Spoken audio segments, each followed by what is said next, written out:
Hello students, आज हम आपके सामाजिक मानव शास्त्र के प्रश्न पत्र में चर्चा करने वाले हैं संस्कृति संवर्धन के तीसरे सिद्धांत पर संस्कृति ग्रहण की। जैसा कि अभी तक आप समझ चुके हैं कि संस्कृति जो है वो परिवर्तित होती है, परिमार्जित होती है और उसका विकास होता है, जिसमें हमने पहला सिद्धांत देखा था उद्विकासवाद, इवोल्यूशन का। जिस प्रकार से प्राणियों में उद्विकास पाया जाता है, उसी प्रकार से विभिन्न मानव शास्त्रियों ने बताया कि संस्कृति भी उद्विकास के तहत विकसित होती है। दूसरा सिद्धांत हमने देखा था प्रसारवाद का सिद्धांत, कि संस्कृति का प्रसार भिन्न भिन्न क्षेत्रों में भिन्न भिन्न प्रकार से होता है, जिसमें बहुत सारी स्थितियां उस पर प्रभाव डालती हैं। तीसरे सिद्धांत के अंतर्गत हम जानने का प्रयास करेंगे कि एक संस्कृति दूसरी संस्कृति में किस प्रकार से मिल जाती है। इसको हम कहते हैं पर संस्कृति ग्रहण या एक्यूमुलेशन। इस सिद्धांत के अनुसार हम यह मानते हैं कि जब बहुत कुछ संस्कृति तत्वों के स्थान पर सारे संस्कृति तत्व अपना लिए जाते हैं, तो उसको हम पर संस्कृति ग्रहण की प्रक्रिया कहते हैं।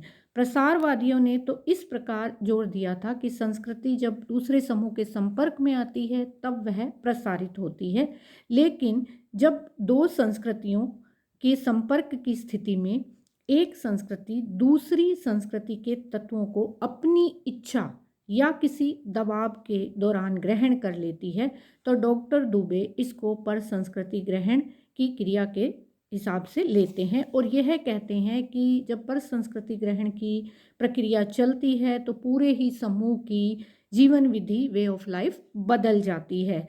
इस बात को हम यह समझ सकते हैं कि जैसे हम भारतीय और पश्चिमी संस्कृतियों के बीच में संपर्क की स्थिति देखते हैं और अब यह संस्कृतियां एक दूसरे में मिलजुल रही हैं। बहुत सारी चीज़ें जो पश्चिमी देश हैं वो भारतीय संस्कृति की अपना रहे हैं और हम पश्चिमी देशों की अपना रहे हैं।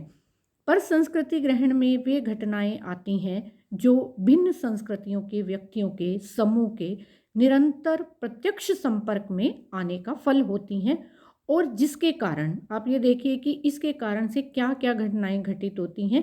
इसके कारण से एक या दोनों समूहों के मौलिक या सांस्कृतिक प्रतिमानों में परिवर्तन आ जाता है। और यह बात हम समझ चुके हैं कि जब पर संस्कृति ग्रहण की प्रक्रिया होती है, एक संस्कृति दूसरी को अपनाती है, तो उसमें स्वेच्छा या दबाव दोनों ही चीज़ें होती हैं। कई बार किसी शासक का दबाव हो सकता है और कई बार स्वेच्छा से व्यक्ति दूसरी संस्कृतियों को अपना लेते हैं, नवीनता पाने के लिए नए तत्वों को देखते हैं और उनको अपनाते हैं। लाभ के लिए भी इसको अपनाया जाता है।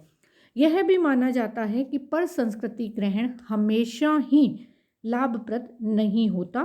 कई बार अनियंत्रित रूप से एक से दूसरी संस्कृति के तत्वों को अपनाना घातक सिद्ध हो सकता है।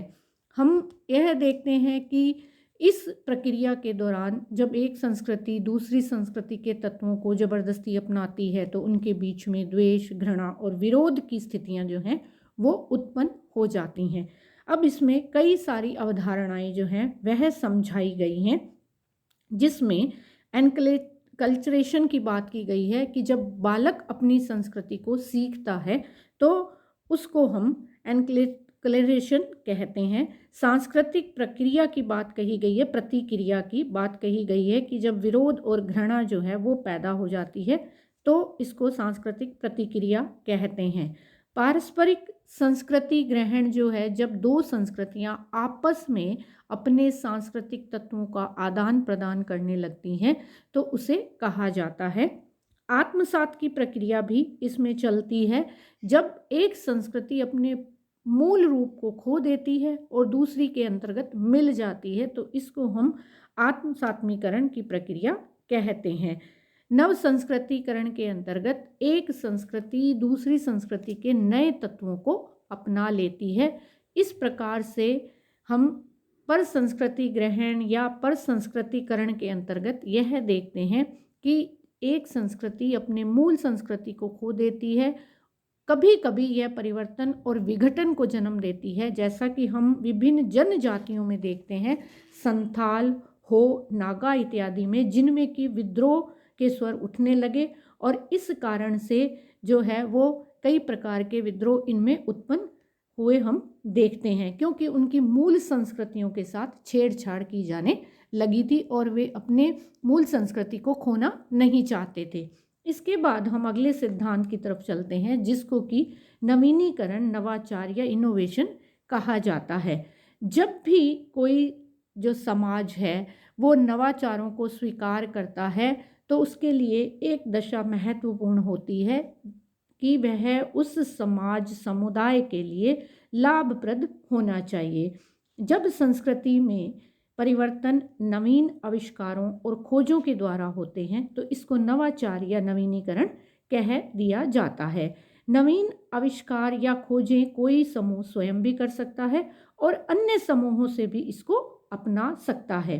हर्स्कोविस्ट का तो यह भी मानना है कि नवाचारों में पुराने ही कार्य होते हैं लेकिन नए तरीके से किए जाते हैं और फिर संशोधन करके उनको स्वीकार कर लिया जाता है। यह प्रक्रिया सचेत होती है, यानी व्यक्ति परिवर्तन जानबूझकर लाता है, समाज इन परिवर्तनों को स्वीकार करता है, लेकिन धीरे धीरे।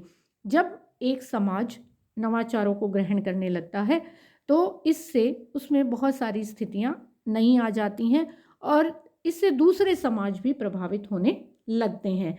हम कभी कभी यह भी देखते हैं कि नवाचारों से संस्कृति में परिवर्तन तो हो रहा है लेकिन लोगों में असंतोष बढ़ने लगता है, क्योंकि समाज में कुछ व्यक्ति ऐसे होते हैं जो अपने रूढ़िगत व्यवहारों के साथ ही चलना चाहते हैं, वे उस परिवर्तन को स्वीकार नहीं करना चाहते हैं और फिर उनका इन व्यवहारों के प्रति किसी भी प्रकार का लगाव नहीं होता, क्योंकि वे अपने परंपरागत जो व्यवहार हैं, जो क्रियाकलाप हैं, उन्हीं से लगाव रखते हैं और ये नए अनुभव उन्हें परंपरा के विरुद्ध दिखाई देते हैं।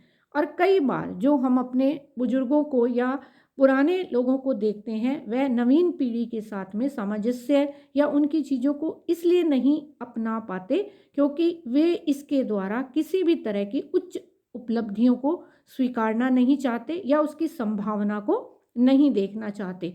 तो इस प्रकार से समाज के प्रति वे विद्रोह की भावना रखते हैं। हमारी मानसिक स्थितियां भी इस प्रकार की होती हैं जो नवाचारों को स्वीकार नहीं करने देती हैं। इसलिए कुछ लोग तो बहुत जल्दी से नवाचारों को स्वीकार करते हैं लेकिन कुछ लोग उसके प्रति बहुत रेजिस्टेंस या विरोध प्रदर्शित करते हैं कि किसी प्रकार का नवाचार, चाहे वह उनके जीवन में हो, चाहे वह समाज में हो या स्थितियों के बदलाव में हो, वे शीघ्रता से स्वीकार नहीं करते हैं। तो हम यह देखते हैं कि नवाचारों को कोई भी समाज उस दशा में स्वीकार करता है जब वह उसके लिए लाभप्रद हो और यह परिवर्तन सचेत या जानबूझकर लाया जा रहा हो। इसके द्वारा एक समाज से दूसरा समाज भी प्रभावित हो रहा हो और इसके अंतर्गत एक या अधिक नवीन सांस्कृतिक तत्वों को अपनाया जाता है। अब यह देखिए कि लोग नवाचारों का विरोध क्यों करते हैं, जबकि नवाचारों से सामाजिक परिस्थितियां, सांस्कृतिक परिवर्तन जो है वो हमें बदलते हुए दिखाई देते हैं। तो इसके लिए बताया जाता है कि नवीन परिवर्तनों के प्रति डर, विद्यमान स्थितियों से लगाव और निहित स्वार्थ और आदतें जो हैं वो इन नवाचारों के विरोध का कारण बनती हैं।